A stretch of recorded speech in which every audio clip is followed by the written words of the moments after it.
You can teach someone what repentance is in about 15 minutes. And you can outline the 13 steps of repentance the way that we teach it here at Life Over Coffee. You can do that in 15 minutes. You can explain the difference between attitudinal and transactional forgiveness. You can show how the put off, renew, put on pattern works. You can even walk them through a few key passages and give them our infographic that we have here on this topic. And still, they may walk out of that counseling room unchanged because you taught repentance, but you didn't train them to live repentance. And there is a world of difference between teaching them something and training them. Repentance is not information to be taught over a 30-minute or even a 2-hour counseling session.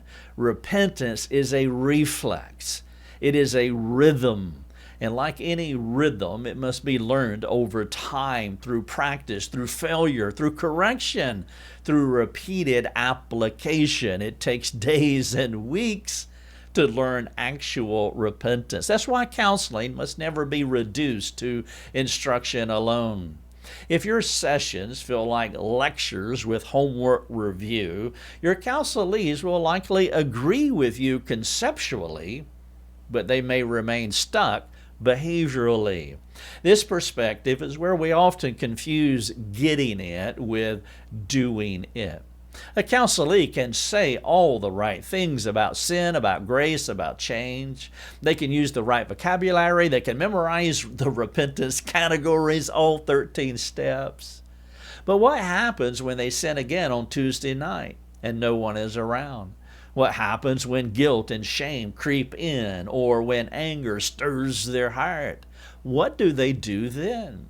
That's when you discover whether repentance has become their instinct or whether it is still just a theory that they have memorized.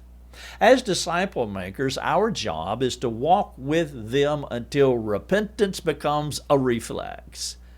We must ask questions that draw out the ruling motives of the heart. We must slow down enough to uncover not just what they did, but why did they do it.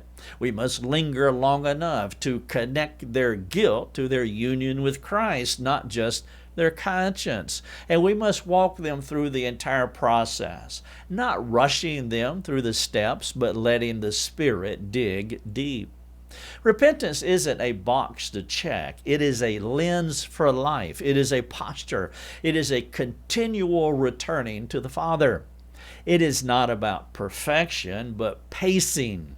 The pace at which someone identifies their sin, runs to grace, and walks again in obedience. We're not building moral performers. We're forming disciples who know how to return to Jesus quickly and joyfully. So train them, model it, model repentance, slow it down.